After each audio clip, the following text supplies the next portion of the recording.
Señor, y penetra, Dios, hasta lo más profundo de nuestro corazón. Y que llegue hoy, Señor, hasta allá, hasta lo más profundo de mi corazón. Te damos gracias en el nombre de Jesús. Amén, Señor. Muy bien. Antes de estudiar esto, quiero platicarte algo muy rápido. El pueblo de Israel. El pueblo de Israel, por ejemplo, ahorita, ¿has escuchado las noticias últimamente? Que hay una guerra en contra de Israel, en contra de una organización terrorista llamada Hamas. Y entonces esta organización terrorista pues está mandando misiles y está destruyendo objetivos en Jerusalén, en Israel, y entonces Israel ya le declaró la guerra, y de repente en algún momento ya llegamos nosotros los cristianos y empezamos a hacer un chorro de cosas, ¿no? Y poner y que ya viene el Mesías, y qué bueno que ya fuera esto.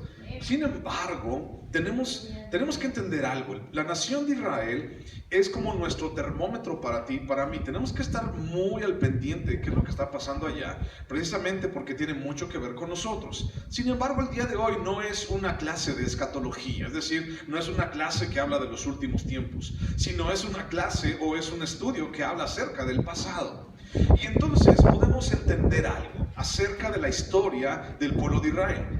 Y podemos entender algo muy importante, que a lo largo de su historia, el pueblo de Israel, la nación de Israel, ha sido un grupo de personas muy bendecidas y muy cuidadas por Dios. La protección de Dios para su pueblo, el sustento que Dios les da y la gran bendición de ser llamados el pueblo de Dios, le da a Israel un lugar especial y un lugar único en la historia. Podemos entender a través de la palabra de Dios que Dios escogió a este pueblo, al pueblo de Israel. Vamos a verlo ahorita a continuación en unos pasajes, en donde Dios dice, es que ustedes eran el pueblo más insignificante de toda la tierra, y entonces yo los escogí por puro amor. Pero no solamente los escogió por puro amor, sino también los sustenta por puro amor. Y entonces esa historia antes del Antiguo Testamento, esa historia que tiene que ver con nosotros, te lo dije al principio cuando estábamos estudiando la introducción al libro de Deuteronomio, te decía, vamos a encontrar una fotografía de nosotros allí en todo este libro, y no es solamente repetir la ley, porque Deuteronomio significa eso, la repetición de la ley, sino que estamos viendo cómo es que tú y yo estamos allí. Y quiero que pongas en tu mente esto, de que Deuteronomio es un reflejo de nosotros, y te vas a dar cuenta por qué te lo estoy diciendo de esta manera. Bueno, a lo largo de la historia, la nación de Israel, ya sabes, es el pueblo escogido de Dios. Dios los ha sostenido, Dios les dio una tierra que es la tierra de Canaán, una tierra donde fluye leche y miel. Dios los bendijo con el Salvador, con el Mesías. Ellos no lo quisieron, y entonces, bueno, ya conoces el resto de la historia y por qué tú y yo estamos aquí delante de los pies de nuestro Dios, delante de los pies del gran yo soy, delante de ese Dios creador, delante de Jesús nuestro Salvador. ¿Por qué estamos aquí? Porque los demás lo rechazaron, porque era plan de Dios y porque Dios decidió amarte a ti y a mí. Sin embargo, el pueblo de Israel sigue siendo amado por Dios. El pueblo de Israel sigue siendo bendecido por Dios. Y realmente, si nosotros hiciéramos una evaluación de quién es el pueblo de Israel, tú y yo, así directamente y sin pensarlo, contestaríamos la siguiente pregunta: ¿el pueblo de Israel se merece tanta bendición para su vida de parte de Dios? Contéstame. ¿El pueblo de Israel se merece tanta bendición, misericordia para sus vidas de parte de Dios? No. ¿Se merece que lo esté perdonando cada rato? No, no. Si ponemos el dedo, ya sabes, acusador y juzgador, si tú fuiste, si ponemos ese dedo sobre el pueblo de Israel, pues la verdad es que no tienen escapatoria. Y entonces diríamos, ¿cómo es posible que el pueblo de Israel se desvió tantas veces? ¿Cómo es posible que el pueblo de Israel prefirió irse para otro lado? ¿Cómo es posible que el pueblo... Y podríamos reclamarle al pueblo de Israel tantas y tantas ocasiones, siglos y siglos, milenios. O sea, estamos hablando de más de un milenio, miles de años en donde el pueblo de Israel la ha regado, y la ha regado bien feo. Y tú puedes decir, bueno, sí, yo no soy tan bueno, pero yo no la he regado como ellos, ¿no? ¿Sabes? Allí está nuestra fotografía. Tú y yo no podemos decir nada. Yo no puedo decir nada. ¿Sabes por qué? Porque yo soy igual. Porque yo he hecho lo mismo. Porque porque yo en mi vida también le he dado la espalda a Dios. Porque yo también en mi vida he sido un obstáculo para lo que Dios quiere hacer en mi vida y en la vida de los demás. Porque yo también he sido negligente, porque yo también he sido idólatra, porque yo también he sido aquel el cual se apartó para ir en pos de alguien más. Esa es la historia de mi vida, y creo que también una historia de la tuya. Uno de los atributos de Dios que más podemos citar dentro de esta relación con su pueblo es gracia, es misericordia, ¿ok? Y tú y yo sabemos qué es la gracia. ¿Qué es la gracia? La gracia es un regalo, es el favor de Dios para la humanidad que no merecemos. La verdad, no merecemos que Dios nos llame sus hijos. La verdad, el pueblo de Israel no merece llamarse el pueblo de Dios. De verdad, así, si podemos poner todo lo que tenemos en nuestra vida en una balanza, no lo merecemos. Y por eso, el citar dentro de esta relación de Dios con su pueblo, podemos subrayar gracia y misericordia como lo más grandioso de los atributos de Dios, actuando a favor del pueblo de Israel. Y para contigo y conmigo también es la misma. Tú y yo también gozamos de esa gracia y gozamos de esa misericordia. ¿Cuántas veces nos hemos apartado de Dios y Dios así ha ido y se ha bajado y entonces ha ido por ti? Y algunos de nosotros nos ha traído de las greñas y algunos de nosotros nos ha traído a tablazos, pero nos ha traído. Y yo le doy gracias a Dios por eso. Porque cuando yo me desvío o me llega a desviar, yo quiero que Dios, porque dice Hebreos 12, que todo aquel que Dios recibe por hijo, lo azota y lo castiga. Entonces yo prefiero que Dios me traiga tablazos y me traiga de las greñas en mi necedad, a que se olvide de mí. El pueblo de Israel es la comunidad que más ha podido experimentar y gustar este incomparable atributo, gracia, misericordia. Una y otra vez Israel ha tomado malas decisiones que le han llevado incluso a la ruina y a casi desaparecer por completo. Podemos hablar de muchas cosas del pueblo de Israel. Y tal vez una de las cosas o de las situaciones en la historia que más recordamos, porque es dentro de nuestra era, o nosotros lo vimos, o hay fotografías o películas y todo esto, ha sido el holocausto de los judíos en Alemania, el holocausto nazi. ¿Recuerdas Hitler y todo este show, no? Pero no es el único. O sea, esto ha pasado muchísimas veces. Pasó en el año 70, por ejemplo, cuando el general Tito fue y destruyó la ciudad de Jerusalén y no dejó piedra sobre piedra. Pasó cuando Nabucodonosor fue y se llevó cautivos a todos los israelitas, a todos los hebreos, a los de la tribu de Judá. A todos los judíos se los llevó a Babilonia y destruyó todo en Jerusalén. Pasó también con los filisteos, y pasó con los madianitas, y pasó con los amonitas, y pasó con los amorreos, y pasó una y otra y otra y otra vez. Y en la gran medida de lo que estamos platicando han sido malas decisiones que le han llevado al pueblo de Israel a la ruina y a casi desaparecer por completo. Más adelante en el libro de Deuteronomio vamos a ver precisamente eso. Vamos a ver cómo Dios les dice en Deuteronomio 28 y capítulo 29. Dice Dios, es que yo pongo delante de vosotros la vida y la muerte. Y por si fuera poco, dice Dios, escoge la vida. Así como por abajo, así. Yo pongo delante de ti la vida y la muerte. Escoge la vida. Escoge la vida. La muerte no. Escoge la vida. Esa no, que no la escoja. Ahí está. Y el pueblo de Israel en muchas ocasiones ha escogido la muerte. Y más allá de gozar de esas promesas que Deuteronomio tiene, decir, bueno, es que tú vas a ser cabeza y no cola y cosas de esas. Entonces han llegado a hacerlo todo lo opuesto. Y esto es precisamente por las malas decisiones que los han llevado a esta situación. Pero una y otra vez, este pueblo ha gozado de la gracia de Dios. Una y otra vez, este pueblo ha traicionado a Dios y le ha dado la espalda a aquel que lo sacó de Egipto, a aquel que lo redimió, a aquel que hizo famoso el pueblo de Israel. ¿Quién era el pueblo de Israel antes de que Dios lo tomara en sus manos? Nadie. ¿Quién era Pedro antes de que Jesús lo tomara en sus manos? Nadie. ¿Quién era Pablo antes de que Dios lo tomara en sus manos? Nadie. ¿Quién era yo antes de que Dios me tomara en sus manos? Nadie. Era un pobre diablo, un pobre hombre que no tenía nada en su vida. ni esperanza, ni Dios en su vida. Eso era yo. Y el pueblo de Israel ha caminado por caminos que Dios no tenía para ellos, y se han desviado y se han ido por otro lado y han dicho: Señor, sí, tú nos has dicho que mira por acá, pero ¿sabes qué? Yo, Señor, Dios de los ejércitos, y por cierto no puedo decir tu nombre porque te respeto mucho, yo voy a decidir irme por otro lado, y yo voy a decidir hacer lo que a mí se me pegue la hinchada y regalada gana, porque para eso tengo libre albedrío. Israel durante mucho tiempo, durante toda su vida, ha menospreciado el llamado que Dios tenía para ellos. La nación completa despreció el profundo y dulce amor, el tierno amor de Dios hacia ellos. ¿Recuerdas cuando Jesús estaba fuera de Jerusalén, antes de entrar a Jerusalén para ser crucificado? Y entonces dice: Jerusalén, Jerusalén, ¿cuántas veces te he querido reunir a ti y a toda tu nación, como la gallina junta a los pollitos, pero no has querido?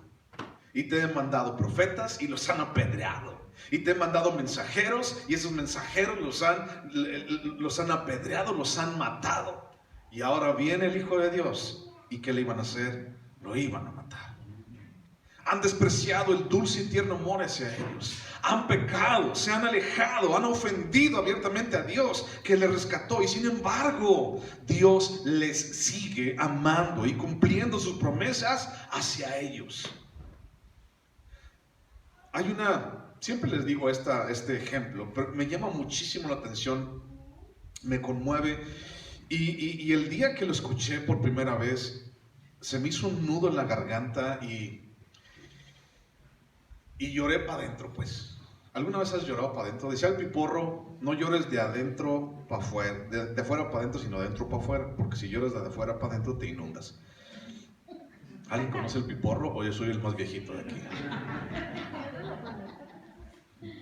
Bueno, entonces, ese día que escuché esta entrevista, esto que les voy a contar a continuación, lloré de afuera para adentro y dije: no es posible que esto pase, no es posible. Bueno, en una ocasión, en un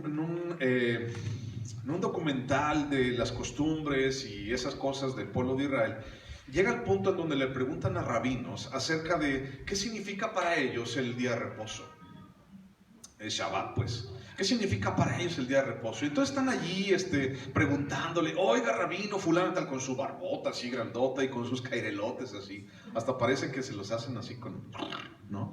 Como la doña Florinda, así todas las noches con sus caireles y con su sombrero, muy padre.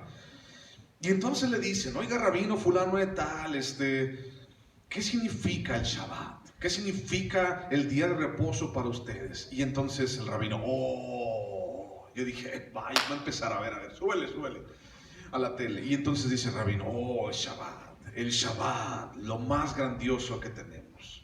El Shabbat, lo más significativo que tenemos en nuestra cultura. ¿Y qué significa, rabí, este Shabbat para ustedes? El Shabbat significa tiempo con mi familia. El Shabbat significa tiempo con aquellos que amo. El Shabbat significa un día de reposo donde no hacemos nada. Y yo dije: ¿y en qué momento mencionas a Dios, hermano? ¿Y en qué momento Dios es el significado eterno de tu Shabbat? No lo dijo. Ese día me sentí muy triste. Y después, pues es un documental nada más que pasó en la tele.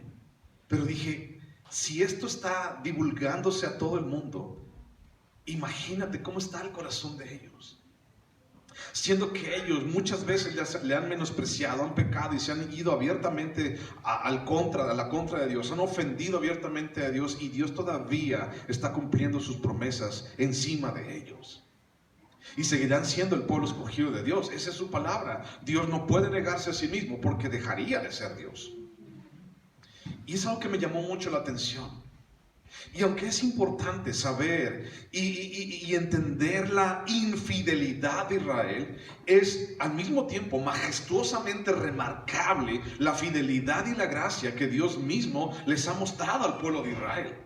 O sea, no es el llamado no es la elección, no es la innegable grandeza de Dios en ellos, es la preciosa gracia que Dios tiene para con ellos. Y tú y yo podemos decir, ¿por qué han menospreciado esa gracia? ¿Por qué han dejado por la calle de la amargura esa gracia? ¿Por qué se les ha olvidado? ¿Por qué algo tan sencillo como el día de reposo, el Shabbat, no está Dios allí?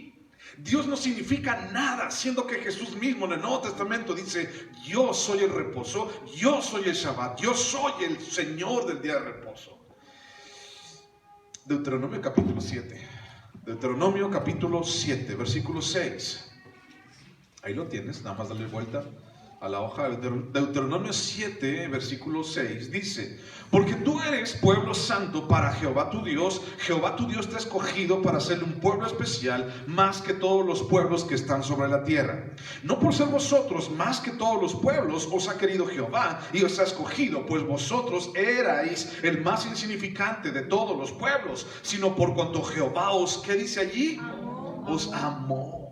Y quiso guardar el juramento que juró a vuestros padres. Os ha sacado Jehová con mano poderosa y os ha rescatado de servidumbre, de la mano de Faraón, rey de Egipto. Conoce pues que Jehová tu Dios es Dios fiel, que guarda el pacto y la misericordia a los que le aman y guardan sus mandamientos hasta 1000 generaciones. Está hablando del Dios real, del Dios creador. Está hablando del Dios que les ha mostrado su amor y dice: yo te he escogido por puro amor, nada más. El día de hoy, ¿cómo es que nosotros entendemos el amor? Entendemos el amor como un amor condicional, ¿de acuerdo? Y entonces, si yo me caso con alguien, entonces ese alguien tiene que amarme, y yo, en mi idea, tiene que amarme de la misma manera como yo le amo a él o a ella. ¿Ok? Y entonces, si esa persona no me ama como yo espero que me ame, entonces lo primero que digo yo es: ya no me quieres, ¿verdad? Ya no me quieres.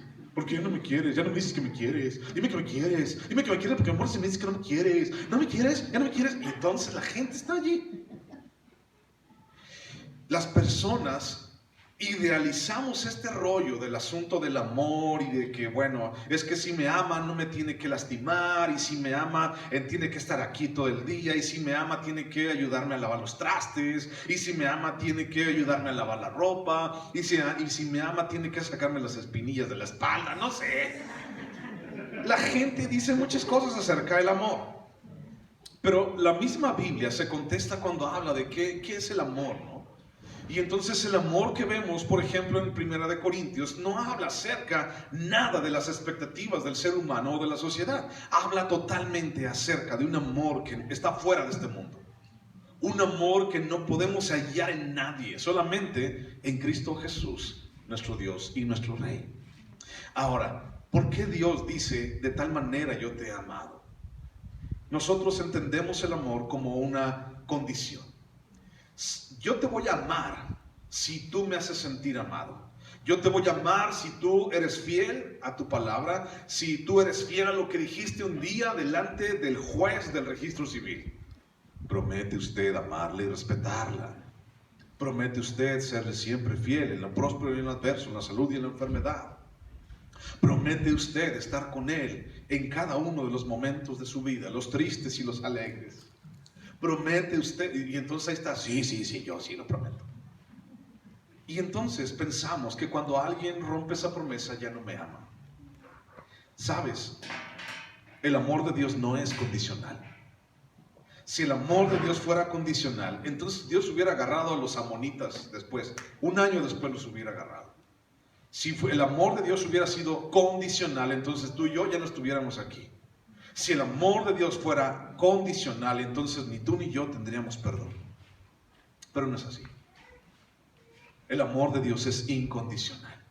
Y Dios escogió a este pueblo por una razón especial. Y tal vez no lo entendemos. Yo no entiendo por qué Dios escogió a gente así, ¿no? Igual que yo. Gente así. Y no puedo entenderlo. ¿Y cómo es que a lo largo de milenios Dios ha estado con ellos? Y ellos lo único que se han hecho es escupirle en la cara a Dios. Y entonces alguien pudiera decirme: tú, Alejandrito, has hecho lo mismo. Ni creas que eres más bueno. Tú no vendes piñas. Isaías capítulo 43, versículo 21. Isaías capítulo 43, versículo 21.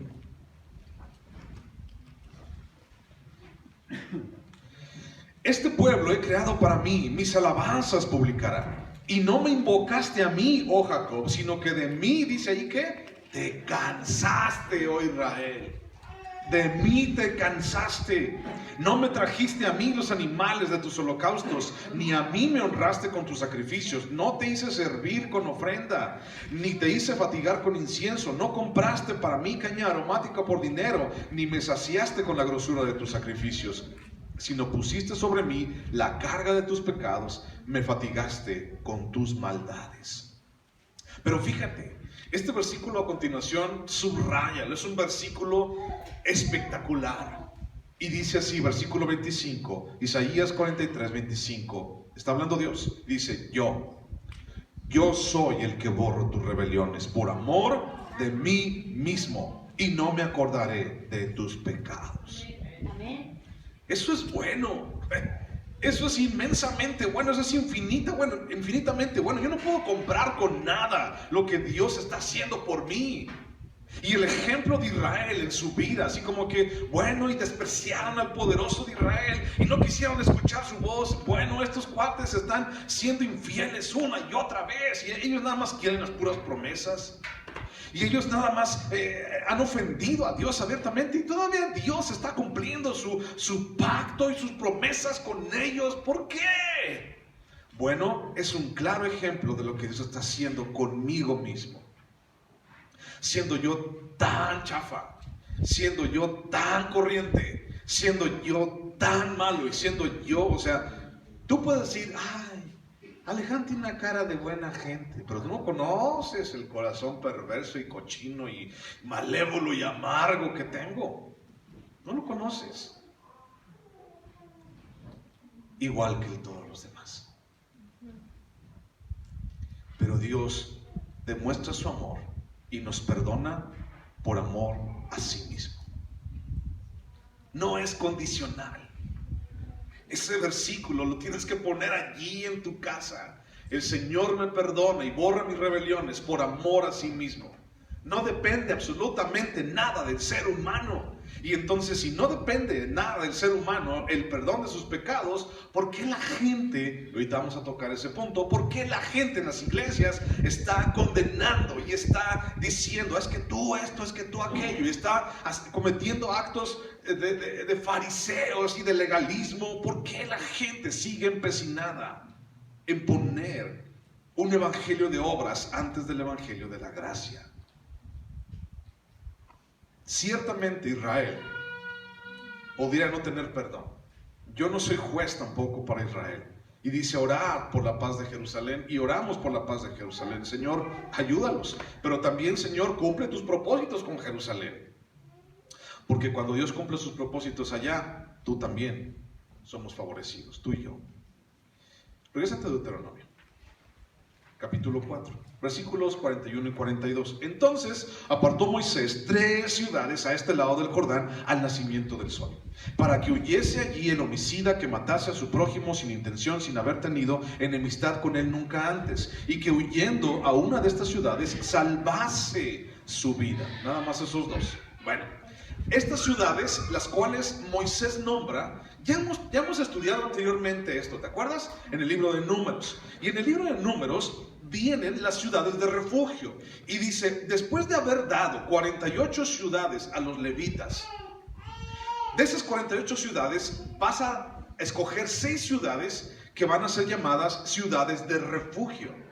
Y entonces nos cuenta la historia en Números capítulo 35, no te lo voy a leer todo, pero puedes ir allá, Números capítulo 35, del versículo 9 hasta el versículo 28. Números 35, del 9 al 28 dice, esas ciudades de refugio serán establecidas en toda la tierra prometida. Ahora, había 3 ciudades de un lado del Jordán y había 3 ciudades del otro lado del Jordán, establecidas en el norte, en el centro y en el sur. Todos podían acudir a esas ciudades, y entonces se les llamaron ciudades de refugio. Vamos a ver el nombre de todas las ciudades más adelante en el libro de Josué, pero aquí vamos a ver 3 nombres de esas ciudades. Ahorita vamos a ir, espérenme tantito. Entonces, vamos a platicar un poquito acerca de esas ciudades de refugio. Esas ciudades de refugio eran lugares en los cuales una persona que había cometido homicidio imprudencial podía irse a refugiar a esa ciudad. En la antigüedad, en la ley mosaica y también en la costumbre, en la tradición del pueblo de Israel, se escogía a una persona, se escogía a un hombre para ser el redentor o para ser el vengador de la familia. Y entonces esa persona se le llamaba el Goel. Goel, como Joel, pero con G de Felipe. Goel. Y entonces ese Goel le encargaban, por ejemplo, cuando perdían la familia perdía una tierra porque la había perdido, la había vendido o algo así, entonces ese Goel, que usualmente tenía varo, entonces ese Goel iba y rescataba la tierra, la pagaba y entonces la regresaba a la familia. ¿Alguno de ustedes se acuerda de una historia de algún hombre Goel que haya hecho algo semejante? Bueno, yo sí, un hombre que se llamaba Boz. Y este hombre Boz va a esta mujer llamada ¿cómo? Ruth o Noemí. La suegra era Noemí. La suegra era Noemí. Y iba Ruth, y entonces Ruth se acuesta a los pies de este hombre Boz, y entonces ya se arma toda la historia de trigo con aroma de mujer, y toda esta telenovela. Pues es una telenovela, yo creo que Televisa se la pirateó allí a la Biblia, la neta, o sea. No me quiero echar yo de cabeza, pero pues ya se los he dicho antes, ¿no? Sí. Café con aroma de mujer y tequila, azul tequila y todas esas novelas salieron de allí, o sea, son igualitas, nada más cambian el nombre a ¿cómo? A la gaviota y ponle Ruth y cámbiale el nombre y así, nada más, ya, porque luego venimos a escuchar Biblia, no venimos a escuchar novelas. Ya, pastor. Entonces había un hombre llamado Goel, o era el que redimía a la familia. Pero no solamente con tierras, sino también, imagínate que todos nosotros somos una familia. Bueno, somos una familia en Cristo. Pero imagina que somos familia, de la misma raza, de la misma tribu de Israel. Y entonces nombran a uno, o nombramos a uno que es el Goel y que va a ser nuestro vengador y que va a ser nuestro redentor. Y de repente entre nosotros alguien se mete en broncas y ¡pum!, le dan chicharrón y lo matan. Entonces ese Goel, que era nombrado por la familia, él podía ir y tomar venganza por haber matado a un miembro de nuestra familia y sin castigo alguno, porque decía la palabra, al que a hierro mata, a hierro muere. Está en la Biblia, está en la ley. Bueno, y entonces podían hacer esto y no era mal visto. Y entonces iban y le quitaban la vida y así pasaba.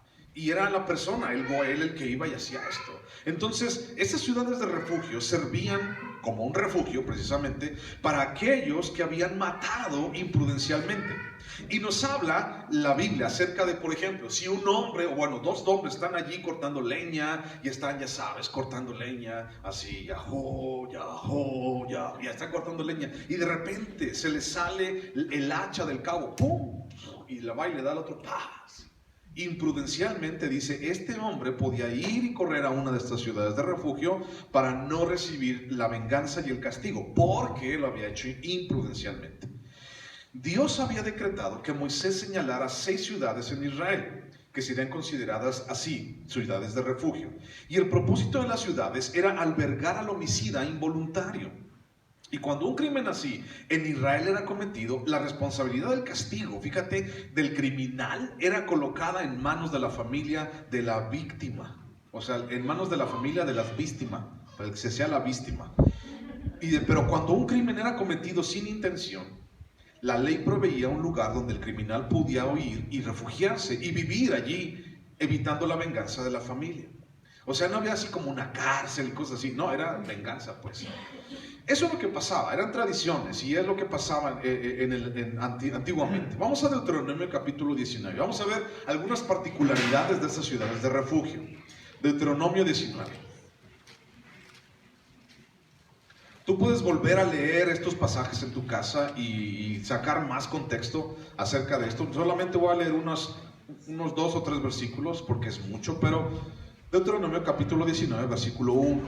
Dice: cuando Jehová tu Dios destruya a las naciones cuya tierra Jehová tu Dios te da a ti y a tus heredes, y a ti y tú las heredes y habites en sus ciudades y en sus casas, te apartarás 3 ciudades en medio de la tierra que Jehová tu Dios te da para que la poseas. Arreglarás, fíjate bien, los caminos y dividirás en 3 partes la tierra que Jehová tu Dios te dará en heredad, y será para que todo homicida huya allí. ¿Ok? Para que todo homicida huya allí. Más adelante, más abajo, te va a decir el contexto de qué significa eso del homicida puede huir. Y habla acerca de un homicidio imprudencial. Yo no tuve la culpa, o sea, se le zafó, ¿no? Un día estás allí cambiando a tu niño y les quitas el pañal y avientas el pañal por encima de la barda y le cae al vecino y entonces lo mata. Fue imprudencial. Fue imprudencial. Bueno, creo que aquí como que nos echaron un pañal, ¿verdad? Después vamos a buscar, ya estamos en investigaciones. Pero era imprudencial. No era cualquier homicida, no era cualquiera que había matado, era el que había hecho de una manera imprudencial. Números capítulo 35. También nos habla acerca de las ciudades de refugio. Vamos para allá. Números capítulo 35. Ciudades de refugio, ¿ok? Tú lo puedes leer en tu casa, ¿de acuerdo? O sea, habla mucho acerca de esto, de cómo era, de qué se había, todo el asunto. Contexto, puedes buscar el contexto. Pero hoy solamente quiero resaltar versículo 25 y versículo 28. Números 35, 25 y 28. Dice, el 25, y la congregación librará, fíjate, la congregación librará al homicida de mano del vengador de la sangre, o sea, el Goel, y la congregación lo hará volver a su ciudad de refugio en la cual se había refugiado, y morará en ella hasta que muera, ¿quién? El sumo sacerdote, el cual fue ungido con el aceite santo. Bríncate al 28. Pues en su ciudad de refugio deberá aquel habitar hasta que muera el sumo sacerdote, y después de que haya muerto, y después el sumo sacerdote, el homicida volverá a la tierra de su posesión. Fíjate, imagínate que ya una persona lo mata a alguien imprudencialmente, y entonces va y se refugia a esta ciudad y dice: ¿cuánto tengo que estar viviendo aquí? Toda tu vida, hasta que se muera el sumo sacerdote. Si el sumo sacerdote era viejito, pues nada más era poquito. Si el sumo sacerdote era recién ordenado, recién ungido, pues entonces tenía que quedarse allí todo el resto de su vida. Algo muy interesante. Todo esto ya sabes que nos lleva a Cristo. Pero fíjate bien, quiero resaltar esto. En Deuteronomio 19 dice: allanarás los caminos hacia esas ciudades. ¿Qué significa eso? Vas a arreglar los caminos para que sean ciudades sumamente accesibles. ¿Ok? Para que sean sumamente accesibles, que no haya baches, que no haya topes, que no haya hoyos, que no nada. Vas a ponerlos bien pavimentados, los vas a poner bien bonitos, y le vas a poner allí pancartas de bienvenida: bienvenido homicida, bienvenido pecador, bienvenido, para que entonces puedas saber cuál es la ciudad de refugio. Bueno, eso no lo ponía, yo me lo inventé. Pero imagínate, o sea, no eran ciudades. Yo me imaginaba como una ciudad así, así toda abandonada, y donde había puros homicidas, y donde había puro vato así pesado, que como todos, saca para las cocas, así no me la imaginaba. Pero no, estaban allí homicidas involuntarios. Es algo muy interesante. Y los caminos tenían que allanarlos, tenían que prepararlos, tenían que estar bonitos los caminos. Pero también el homicida podía estar allí hasta que el sumo sacerdote se muriera. Bueno, podían refugiarse allí hasta que muriera el sumo sacerdote en turno. Y entonces los accesos y los caminos a estas ciudades, es algo muy interesante, debían estar en óptimas condiciones. No eran lugares inaccesibles. O sea, no era un lugar al cual, está bien lejos. Es que no puedo llegar. Es que hay unas lagunotas ahí en el camino. Y es que no puedo llegar. Y no era así. ¿Y sabes algo? Los seres humanos muchas veces complicamos las cosas para que otros no puedan estar bien. ¿Ok? Muchas veces lo complicamos. Ahora imagínate que algún israelita decía, no, ¿cómo vamos a hacer bonita la ciudad? ¿Cómo vamos a ponerle pavimento a la ciudad? Pues son homicidas, son pecadores, que les sufran, ¿no? Y entonces no era así.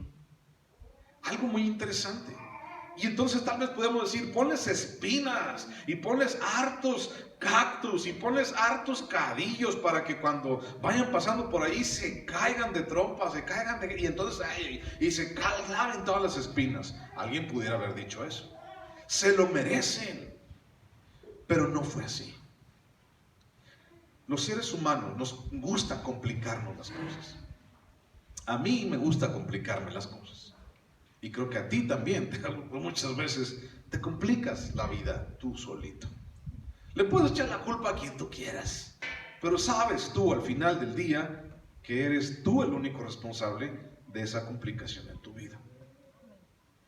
Y entonces entendemos, bueno, Señor, tú haces las cosas bien, tú haces las cosas accesibles, bonitas, y yo soy el único responsable de esto. Soy el único responsable de todo lo que traigo encima, Señor. Bueno, Isaías capítulo 32, versículo 1. Esas ciudades eran llamadas ciudades de refugio, ciudades para que fuera el homicida, se escondiera y estuviera allí viviendo toda su vida. Isaías 32, versículo 1, dice: He aquí que para justicia reinará un rey y príncipes presidirán en juicio. Y será aquel varón como escondedero contra el viento y como refugio contra el turbión, como arroyos de aguas en tierra de sequedad, como sombra de gran peñasco en tierra calurosa. No se ofuscarán entonces los ojos de los que ven, y los oídos de los oyentes oirán atentos. Y el corazón de los necios se entenderá para saber, y la lengua de los tartamudos hablará rápida y claramente. ¿De quién estamos hablando en estos 3 versículos? De Jesús. Jesús sería aquel varón que serviría de escondedero para las personas. Es decir, una ciudad de refugio. Una ciudad en donde cada uno de nosotros podemos tener un libre acceso, en donde cada uno de nosotros podemos llegar confiadamente. Dice el libro de Hebreos capítulo 4, dice, pero nosotros podemos llegar al trono del Padre confiadamente para encontrar oportuno socorro a nuestras debilidades. Entonces yo puedo llegar allí. ¿Y quién fue el que pavimentó el camino para llegar allí? La sangre de Jesús. El sacrificio de Jesús por mí. Y es algo muy sencillo de creer. Y es algo muy sencillo de ejecutar en mi vida. Todo aquel que en él cree será salvo. Punto. Eso es todo. Pero nos encanta complicarnos las cosas. Y nos encanta complicarle las cosas a la gente, ¿no? Y entonces ponemos trabas a muchas personas. Y ponemos trabas a las personas que quieren servir en muchas ocasiones. El Padre, ahorita vas a saber de qué estoy diciendo. ¿Por qué estoy diciendo esto? El Padre, Dios, nos provee a Jesús como un refugio que necesitamos por causa de nuestra culpa y de nuestras decisiones. Muchas veces tenemos que ser salvados. ¿De quién te imaginas? De mí mismo. Tengo que ser salvado de mí mismo. Más allá de Señor, líbrame del enemigo, Señor, líbrame de todos aquellos que buscan el mal para mi vida, Señor. Señor, líbrame de todos aquellos, Dios, que en el trabajo, Padre, me hacen bullying, Dios. Por favor, Dios. Señor, líbrame de mis vecinos que me echen la basura, Padre. En el nombre de Jesús lo reprendo. En vez de andar diciendo eso, mejor di, Señor, líbrame de mí mismo, porque yo soy el único que tengo la responsabilidad. Como Jesús mismo es refugio. Escucha esto. Como Jesús, o tal cual Jesús mismo es un refugio, según Isaías capítulo 32, Él es refugio, escondedero en contra del turbión, de la tormenta, de esto. Como Jesús mismo es refugio, su cuerpo debe ser también un refugio para el pecador. ¿Estamos de acuerdo? ¿Ok? Y entonces, ¿quiénes son su cuerpo? La iglesia. Y entonces nosotros tenemos que ser un refugio para el pecador. Ah, caray, eso no me lo sabía. Bueno, sí. Mira, tenemos que ser un refugio para el pecador, no ser un alcahuete del pecador. Son cosas muy distintas, ¿ok? Una cosa es el alcahuete del pecador, y otra cosa es el refugio para el pecador. Aunque esto, fíjate bien, puede llegar a malinterpretarse muchísimas veces. Y te digo algo, hablando de nosotros en particular, hablando de mí en particular, yo sé y entiendo, y porque ha llegado a mis oídos, y nomás lo que ha llegado, ¿no? Pero la gente entiende que esta iglesia, o nosotros como iglesia, estamos mal por ser como somos. Es que dejas entrar al pecador, y bueno, y tú no. Es que dejas entrar a aquel que, bueno, y tú no lo vas a hacer. He sido yo, delante de algunos pastores, yo he sido criticado por la forma en cómo hacemos las cosas aquí, por las personas que han sido parte de la iglesia, o que son parte de la iglesia. Sin embargo, yo no soy nadie para juzgar a nadie, aunque también la Biblia nos llama a juzgar, pero entiendes lo que te estoy diciendo. Cada uno de nosotros somos pecadores y esto puede llegar a malinterpretarse. Dice un autor muy famoso llamado Charles Swindoll, y escribe un libro que se llama El despertar de la gracia. Y el despertar de la gracia dice allí, si tú no eres criticado por predicar gracia en tu iglesia, si tú no eres criticado porque estás aplicando la gracia en tu iglesia, entonces no estás aplicando la gracia. La iglesia corre el riesgo de ser señalada y condenada por recibir al homicida, por recibir al pecador. Y podemos llegar a malinterpretar este asunto, sí, pero si Jesús mismo es refugio, entonces su cuerpo también tiene que ser un refugio. En Marcos capítulo 2, versículo 13, búscalo. Marcos 2, 13. A ver, ¿qué dice Marcos 2, 13?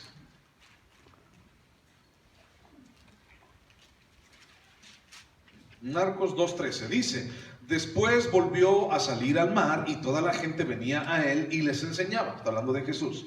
Y al pasar vio a Leví. ¿Cómo se llama también Leví? Mateo.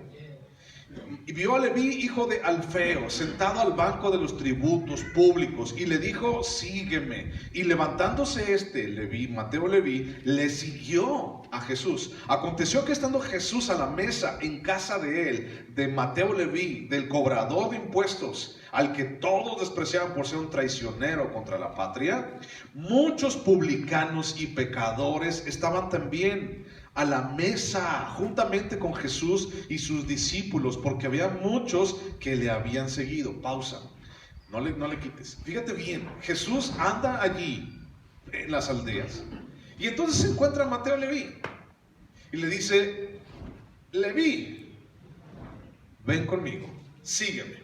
Y ahí va. Y ¿sabes qué? No solamente me vais a seguir, sino me voy a invitar, Mateo, a tu casa a comer. Y ahí tienes a Leví, y entonces le hace un banquete a Jesús, porque estaban, dice, sentados a la mesa. Y estaban allí a la mesa sentados. Y no solamente eso, sino que también le dijo, Leví, invita a todos tus valedores, invita a todos tus compas, invita a todos los de la colonia, y entonces invítalos a todos para que escuchen lo que les voy a decir. Y ahí tienes a Leví con todos sus carnales, los cobradores de impuestos, allí alrededor de la mesa, escuchando a Jesús, pero también dice, hay pecadores. Pone pausa allí. ¿Recuerdas, por ejemplo, la historia de cuando Jesús está sentado a la mesa, también con fariseos y pecadores y todo eso, y llega una mujer? Y entonces esa mujer empieza a llorar a los pies de Jesús. Y empieza a llorar de una manera tan profunda. Y le salen tantas lágrimas a esta mujer que empieza a lavar los pies de Cristo. Y entonces los fariseos que estaban allí a un lado y veían y se asomaban y todo, porque no puede entrar a la casa de un publicano, y decían, ¿cómo es posible? Si este fuera profeta, sabría qué tipo de mujer es esta. O sea, una pecadora, pues, en otras palabras, una prostituta. El Señor Jesús, el Creador, el Dios Todopoderoso, se dejó agarrar los pies por una prostituta. Y lo criticaron. Versículo 16, Marcos 2:16. Y los escribas y los fariseos, viéndole comer con los publicanos y con los pecadores, dijeron a sus discípulos: ¿qué es esto? Que él come y bebe con los publicanos y pecadores. Al oír esto, Jesús les dijo: los sanos no tienen necesidad del médico, sino los enfermos. No he venido a llamar a justos, sino a pecadores. Y entonces los mismos fariseos se llamaban a sí mismos justos. Este pasaje se encuentra en medio. Fíjate bien, ¿ya perdiste Marcos? ¿No? Yo sí. Marcos capítulo 2. Fíjate bien, hablando de contextos, fíjate bien. Marcos capítulo 2, versículo 13 al 17, se encuentra en medio de la pregunta sobre el ayuno, por ejemplo. ¿Por qué los discípulos no ayunan? O se encuentra en donde ¿por qué tus discípulos no respetan el día de reposo? O ¿por qué el hombre de la mano seca? ¿Alguien sabe cuándo, en qué día de la semana fue sanado el hombre de la mano seca? En sábado, día de reposo. Y luego antes de eso, Jesús sana a un leproso, por ejemplo. ¿Alguien sabe qué se hacía con los leprosos? Los leprosos los echaban afuera, lejototototes, porque no querían que los leprosos estuvieran con la comunidad. Y entonces Jesús pudo haber sanado al leproso a control remoto y a distancia. Sí. ¿Y por qué le dijo Jesús al leproso: ven, acércate? Y Jesús toca al leproso. Eso era inmundicia. Eso era: ¿cómo puedes tocar a un leproso y te vas a enfermar? Te va a pegar la lepra. Es inmundo. De hecho, el leproso tenía que andar por las aldeas con 2 tablitas, sonándolas así, mientras iba caminando, diciendo: ¡inmundo! ¡Inmundo! Para que toda la gente se abriera, para que toda la gente se quitara de su camino, para que no contagiara a todas las personas. Y entonces Jesús, no solamente el leproso, sino también el paralítico. El paralítico que vemos ahí, capítulo 2, versículo 1, es la historia de un hombre que está paralítico y 4 de sus amigos se suben a la casa y entonces dejan caer al paralítico en una camilla por un hoyo que hicieron en el techo, ¿verdad? Okay. Yo por eso dejé esos hoyos, por si un paralítico viene, sí, no me lo vayan a tumbar, si no cabe. Ahí caben varios caben. Entonces, bueno, el asunto es que todo este contexto alrededor de Marcos, lo que estamos hablando, Jesús está así, tronando el legalismo, está tronando el fariseísmo de todos esos cuates.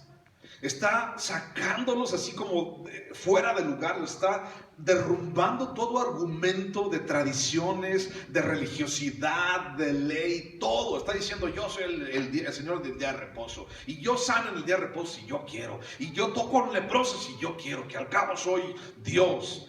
Y Mateo le vi, y yo como con los pecadores, y yo como con los pecadores, y yo me siento con ellos, ¿y qué? Yo soy el Hijo de Dios, yo soy Dios, ¿no? Y entonces empezaron a enojar los fariseos. Se empezaron a enojar todos ellos. ¿Cómo es posible? Porque ellos eran así como pulcros, ¿no? ¿Cómo es posible? Es que siendo el Hijo de Dios, o ¿por qué va y toca al inmundo? ¿Por qué va y toca y come con ellos y no sé qué? Este pasaje se encuentra en medio de religiosidad, y siempre los que reclamaban eran los religiosos. Por cierto, los que reclamaban eran los religiosos. Vete a Juan capítulo 1. Juan capítulo 1, versículo 14. Dice: y aquel verbo, ¿de quién está hablando? De Jesús. Dice: y aquel verbo fue hecho carne y habitó entre nosotros, y vimos su gloria, gloria como del unigénito del Padre, lleno de gracia y de verdad. ¿Cómo dice allí en tu versión? A lo mejor dice lleno de condenación y lleno de andar juzgando a todos los que no se portan bien. ¿Así dice? No, no dice, sino dice lleno de gracia y de verdad. ¿Qué es lo que ha tenido Dios? No le quites ahí. ¿Qué es lo que ha tenido Dios para con el pueblo de Israel a lo largo de miles de años? Gracia. Y entonces aquel verbo fue hecho carne, el Hijo de Dios se habitó entre nosotros, y entonces vimos su gloria, su gracia entre nosotros. ¿Y cuál fue su gracia? Comer con aquellos que se creían Juan Camaney de la religión, o comer con aquellos que eran pobres de espíritu, y que necesitaban ser perdonados y ser guiados por el Rey del universo. Sigo leyendo, versículo 15. Juan dio testimonio de él y clamó diciendo: este es de quien yo decía, el que viene después de mí es antes de mí, porque era primero que yo, porque de su plenitud tomamos todos, y gracia sobre gracia. O sea, no solamente gracia, sino gracia sobre gracia. Es así como cuando compras un pastel y le dices: échele más chocolate, y le ponen chocolate arriba del chocolate. Y tú dices: man, que se me tapen las venas, pero este pastel yo me lo como porque es día de mi cumpleaños. ¿Y qué? Y ahí estás, y échale más chocolate, y chocolate blanco, y chocolate blanco, y échale. Y te duelen los dientes de tanto azúcar que comes, pero tú comes tu chocolate. Versículo 17. Pues la ley por medio de Moisés fue dada, pero la gracia y la verdad vinieron por medio ¿de quién? De Jesús. La gracia y la verdad. Y entonces Jesús está allí en medio de fariseos, en medio de escribas, en medio de saduceos, en medio de celotes, en medio de todos estos cuates que eran sumamente religiosos, y empieza a destrozar pedacito a pedacito todas sus ideas, todo lo que ellos pensaban acerca de buscar a Dios. Y entonces Jesús dice: ustedes, sus corazones están bien lejos de Dios, con sus labios lo honran, de puro diente para afuera nada más. Y entonces empiezan a ejercitar la gracia. Somos llamados no solamente a disfrutar de su gracia. Qué bueno disfrutar de su gracia, pero no solamente eso, sino somos llamados a promover la gracia, somos llamados a cultivar la gracia, somos llamados a cuidar de la gracia y a ejercitarnos en la gracia entre nosotros y con los demás. Debemos ser el reflejo fiel y no distorsionado de Jesús. Debemos ser un reflejo fiel de Cristo, no distorsionado. Mira lo que dice en Números capítulo 6, versículo 22. Vete hasta Números 6, 22. ¿Alguien se la sabe? Es la oración sacerdotal o la bendición sacerdotal. Números capítulo 6, versículo 22. Dice: Jehová habló a Moisés diciendo: habla a Aarón y a sus hijos y diles: así bendeciréis a los hijos de Israel, diciéndoles: Jehová te bendiga y te guarde. Jehová haga resplandecer el rostro ¿de quién? De él, su rostro sobre ti, y tenga de ti misericordia. Jehová alce sobre ti el rostro ¿de quién? De él. Alce sobre ti su rostro y ponga en ti paz. Y pondrán mi nombre sobre los hijos de Israel y los bendeciré. Los hijos de Dios, la iglesia misma, el cuerpo de Jesús. Si Jesús es refugio y nosotros somos su cuerpo, nosotros somos llamados a promover, cultivar y disfrutar y ejercitar la gracia entre nosotros.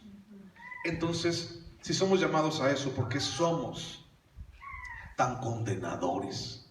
No condenadote, condenadores con los demás.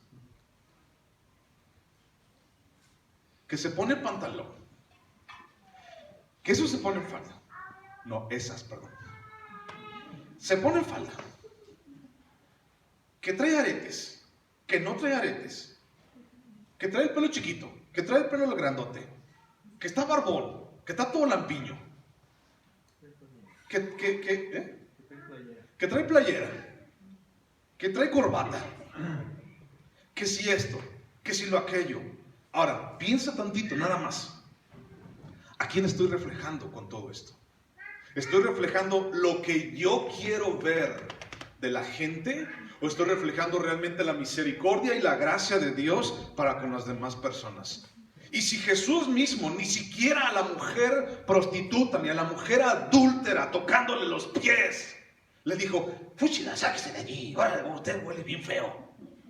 Si no le dijo eso, si no le dijo al leproso: ay, mira, leprosito, allá en la esquina, carnalito, mira, allá, desde aquí, mira, yo soy Dios, te voy a sanar, mira. Sanan en nombre de Dios. No, fue y abrazó al leproso. Si Jesús mismo fue y tocó el cadáver de la viuda de Naín, del hijo de la viuda de Naín. Si Jesús mismo a Lázaro le dijo: sal de esa cueva, Lázaro, sal de tu tumba. Jesús mismo, el Verbo encarnado, habitó entre nosotros y vimos su gracia como del unigénito Hijo de Dios. ¿Por qué nosotros somos un reflejo todo distorsionado del Hijo de Dios y su gracia y su misericordia? Enfrascando así en una cosita, en un jarrito, en un pomo de mayonesa McCormick, la gracia de Dios. Yo le pregunté un día a un pastor, le dije, yo estaba como en una situación, tenía que decidir algo y le dije, oye, ¿tú qué opinas? ¿Cuándo termina la gracia de Dios? ¿En dónde termina y dónde comienza la ley? Y me dijo algo así como a estos cuates, tronó mi mente y dice, pues es que la gracia es infinita. Como Dios es infinito. Dije, sí, es cierto. ¿Quién soy yo? Yo soy el menos indicado de estar aquí. Te lo digo así, con la mano en mi corazón. Soy el menos indicado de estar aquí. Pero la gente, distorsionamos a Jesús. El reflejo de Dios en nosotros lo distorsionamos. Y la gente no está viendo a Jesús. Y la gente está viendo, más bien, religiosidad, tradiciones, legalismo. Y está viendo, es que las cosas aquí a mí así me gustan, ¿ok? Entonces, pues te tienes que vestir de esta manera. Y entonces la gente está predicando un evangelio de tendedero. ¿Qué te tienes que poner y qué te tienes que quitar? Para entonces ser agradable delante de Dios. No podemos estar jugando ya eso. Mi hermano, el tiempo, decía el pastor Mark, que predicó hace 8 días, hablábamos acerca de los últimos tiempos. Y yo le dije, pastor, estamos en los últimos tiempos. Y dice, no, estamos en las últimas horas. Y lo vemos con todo esto que está pasando. ¿Y por qué nos enfrascamos tanto en distorsionar el reflejo de Jesús para con los demás? Una de las cosas que tú y yo como Calvary Chapel, como iglesia, necesitamos reflejar y hacer y cultivar es la gracia y gracia sobre gracia. Yo no puedo decirle a alguien, no puedes entrar aquí por esto o por aquello. ¿Hay disciplina en la iglesia? Sí la hay, y eso es evidente. Pero saben a lo que me refiero. Muchos de nosotros hemos salido de un evangelio distorsionado de Jesús, de un reflejo distorsionado de Jesús, cuando Él era gracia, misericordia, y a Él no le importaba ir a tocar a un leproso. Bueno, primero ora, ¿no? Pues si vas a tocar a un leproso. Pero no le importó. Al contrario de lo que el pasaje dice, la iglesia o el pueblo de Dios se refleja a sí mismo y no a Dios. Y dice la palabra, recibirán refugio mientras viva el sacerdote. En Hebreos capítulo 7, versículo 20, apúntalo, no voy para allá, pero dice, 20 al 28, dice que los sumos sacerdotes escogidos del pueblo, todos ellos morían. Pero nosotros tenemos un sumo sacerdote que no ha muerto, sino que vive. Bueno, murió y resucitó. Vive y vive para siempre. Y entonces, por causa de que el sumo sacerdote nuestro, entonces no ha muerto, vive y vive para siempre. Entonces, el refugio para mi vida es para siempre. Qué padre es eso, ¿no? El sacerdote y el refugio son eternos. Son eternos, qué padre. Versículo 43 de Deuteronomio 4. Ya para acabar. Dice, Becer en el desierto, en tierra de la llanura para los rubenitas, Ramot en Galaad para los gaditas y Golán en Basán para los de Manasés. Son los 3 nombres de esas 3 ciudades que estuvieron de un lado del río Jordán. Becer, Ramot y Galaad. ¿Ok? Recuerda esos nombres. Becer, Ramot y Galaad. Y vete a buscar Miqueas. Becer, Ramot y Galaad. Vete a buscar Miqueas. Miqueas capítulo 7, por favor.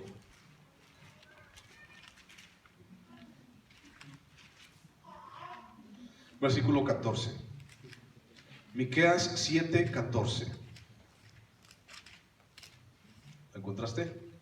Miqueas 7, 14 dice: apacienta tu pueblo con tu callado, el rebaño de tu heredad que mora solo en la montaña, en campo fértil. Busque pasto en Basán y Galaad como en el tiempo pasado.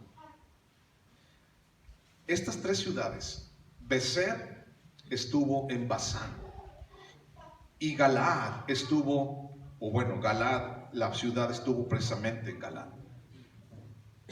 Ahora, ¿qué significa esto? Cuando dice apacienta a tu pueblo con tu callado, la palabra apacienta en el hebreo significa alimenta, pastorea. Pastorea a tu pueblo con tu callado. ¿Cuál es el callado de Dios? No que tú seas callado, el callado de Dios. ¿Cuál es el callado de Dios? ¿Qué es lo que hace el callado en la vida de una persona? Si tú algún día has visto chivas, o has visto a los chiveros o a los ovejeros, los has visto que andan por allí pastando, llevan siempre un palo, y si no traen palo, agarran piedras. ¿Para qué? O si no traen piedras ni palos, les andan chiflando. O si no les chiflan, traen unos perros que les ayudan a ¿qué? A guiar a las ovejas, para que las ovejas no se dispersen, o para que las chivas no anden de chivas locas, moviéndose para todos lados. Y entonces los andan arreando así. ¿Para qué nos sirve a ti y a mí la palabra de Dios en nuestras vidas? Déjame usar esta palabra, por favor, para arrearnos, a ti y a mí. Si la palabra de Dios no es predicada en una iglesia, si la palabra de Dios no es predicada así donde estamos tú y yo, entonces cada quien va a andar como chiva loca por todos lados. Tenemos que estar en la palabra, tenemos que ser llevados, tenemos que ser apacentados por la palabra. Y dice, están solos, aquel que mora solo. Busque pasto en Basán y en Galaad, dice allí. Es decir, busque refugio, porque en Basán y Galaad estaban estas ciudades, Beser y Galaad. Busque refugio, aquel que está solo, el que mora solo. Usualmente cuando alguien anda solo, no le cierres ahí a mi casa. Cuando alguien anda solo, ¿qué significará? Hablando de la Biblia, ¿no? Pues la regó. La regó. Cometió algo malo. Hizo algo malo, seguramente. Nadie quiere estar solo porque sí, nada más. Y entonces dice, busca refugio en Basán y Galaad y apaciéntate con la palabra de Dios, con el callado del Señor. Dios sabe mi condición, mi hermano. Dios sabe que voy a pecar. Y es como si Dios estuviera preparando el alivio para mi pecado desde antes, sabiendo de antemano que voy a pecar. Y eso es un gran alivio y respiro para todos nosotros. O sea, Dios está llevando o está preparando ciudades de refugio porque sabe que la van a regar las personas. Porque sabe que va a haber alguien que va a necesitar de eso. Dios está preparando el bálsamo para las heridas de las personas. Está preparando el alivio y respiro para todos. Y eso es muy bueno. Para mis heridas, para tus heridas, medicina para mi alma. Dios preparando el perdón de antemano para mis pecados. Es algo muy padre.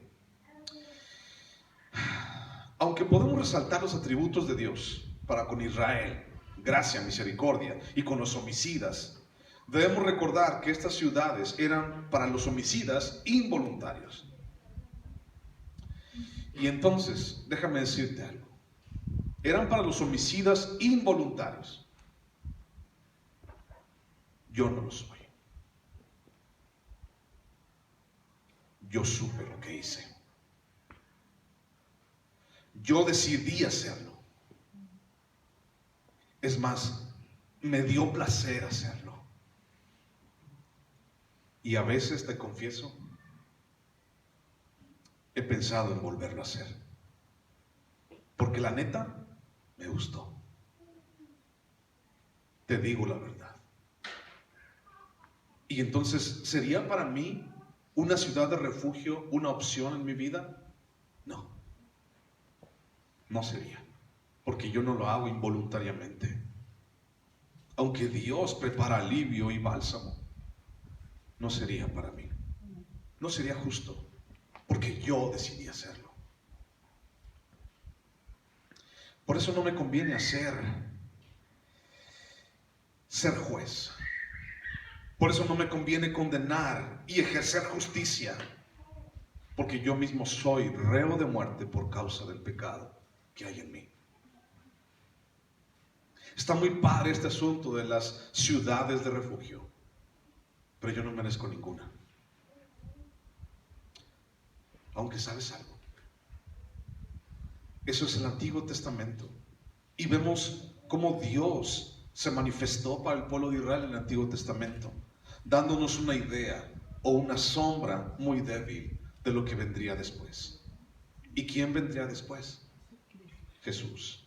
Juan capítulo 6, versículo 28. Con este terminamos. Juan 6, 28.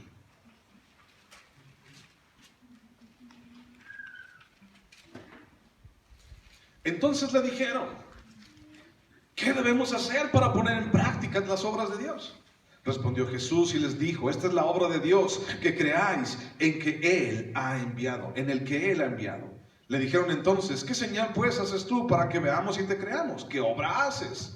Nuestros padres comieron el maná en el desierto, como está escrito, pan del cielo les dio a comer. Y Jesús les dijo, de cierto os digo, no os dio Moisés el pan del cielo, mas mi Padre os da el verdadero pan del cielo. Porque el pan de Dios es aquel que descendió del cielo y da vida al mundo. Le dijeron, Señor, danos siempre este pan. Jesús les dijo, yo soy el pan de vida, el que viene a mí nunca tendrá hambre, y el que en mí cree no tendrá sed jamás. Mas os he dicho que aunque me habéis visto, no creéis. Y fíjate lo que dice el 37. Todo lo que el Padre me da, vendrá a mí. Y al que a mí viene, no le echo fuera. Porque he descendido del cielo, no para hacer mi voluntad, sino la voluntad del que me envió. Y esa es la voluntad del Padre, el que me envió, que dio todo lo que diere, que de todo lo que me diere, no pierda yo nada, sino que lo resucite en el día postrero. Y esta es la voluntad del que me ha enviado, que todo aquel que vea al Hijo y cree en Él tenga vida eterna, y yo le resucitaré en el día postrero. Todo aquel que a mí viene, no le echo fuera. Yo no podía entrar a ninguna de esas ciudades, porque soy totalmente culpable. Realmente soy culpable. No es un caso hipotético el que te estoy diciendo ahorita, así como yo lo hice, yo supe que hice, yo decidí hacerlo. No es un caso hipotético, es la neta, es la realidad. Yo lo hice, yo supe lo que hice y me dio placer hacerlo. ¿Y lo volvería a hacer? Sí. Muchas veces lo he pensado. Yo no podría entrar a una ciudad así. Pero la misericordia y la gracia de Dios, a través de Jesús el Verbo, encarnó y habitó entre nosotros, y vimos su gracia y gracia sobre gracia. Y todo aquel que en Él cree, no se pierde. Todo aquel que en Él cree. ¿Tú crees en Él? Yo creo en Él. Y ahora el entrar al refugio que es Jesús no tiene condición alguna, excepto el que cree verdaderamente que es el Hijo de Dios. Y yo lo creo. ¿Oramos? Amén.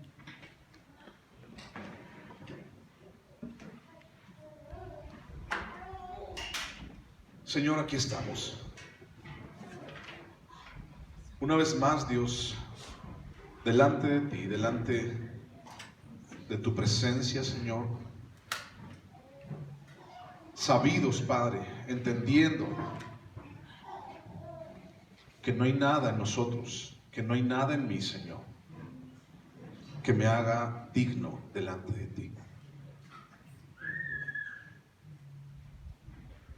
No hay nada en mí, Señor, que valga siquiera la pena, pero tú aún así, Señor, decidiste morir por nosotros. Aún así, cuando yo no valía la pena, decidiste morir por mí. Muerto en mis pecados y delitos, salvaste mi vida. No merezco nada, Señor. Y solamente hoy te doy gracias, porque me rescataste y me diste una nueva oportunidad.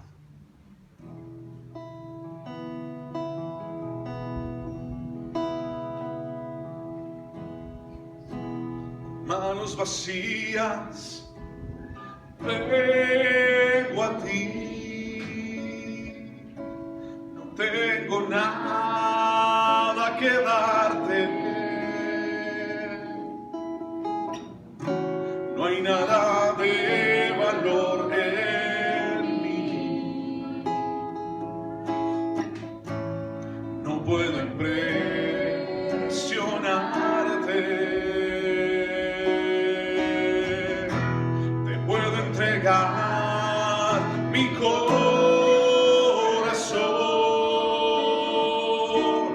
pero está quebrantado.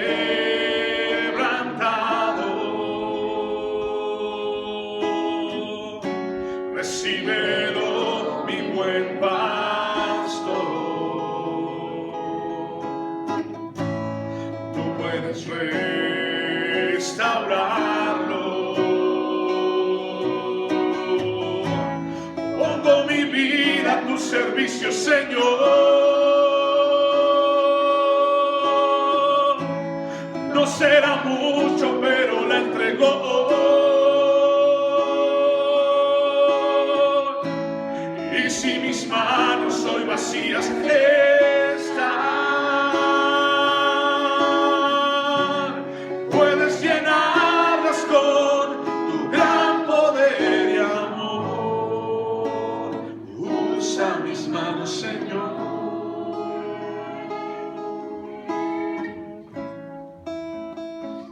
Usa mis manos, Señor.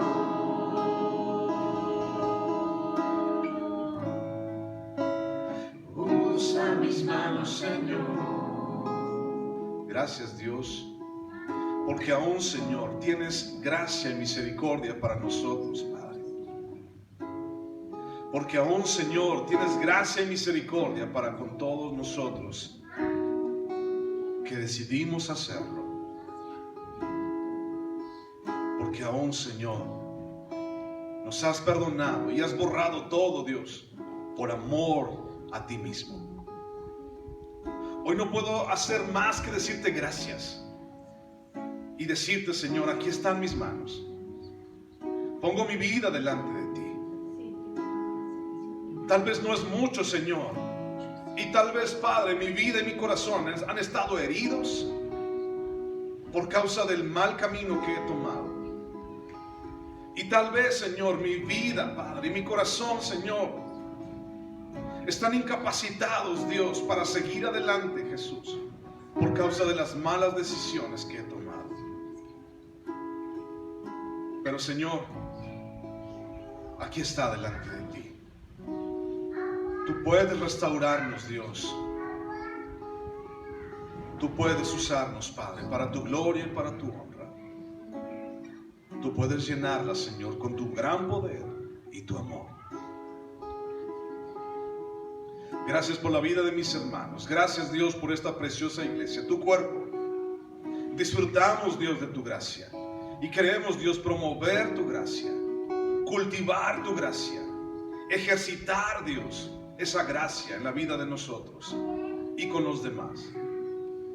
Sabemos, Dios, que seremos criticados. Sabemos, Señor, que seremos señalados, pero realmente queremos ser un reflejo real y fiel de ti, Jesús, el gran Rey. Gracias, Padre, porque has decidido estar aquí y con nosotros y en nuestro corazón. Bendice a mis hermanos, cuídalos, Dios, cuida sus vidas, Dios, sostén su corazón y llévalos en tus manos siempre. En el nombre de Jesús. Amén, Señor. Que Dios te bendiga, que Dios te guarde, te sustente, te proteja y supla tus necesidades. Gracias por estar aquí. Gracias por venir hasta acá. Un abrazo para todos. Gracias.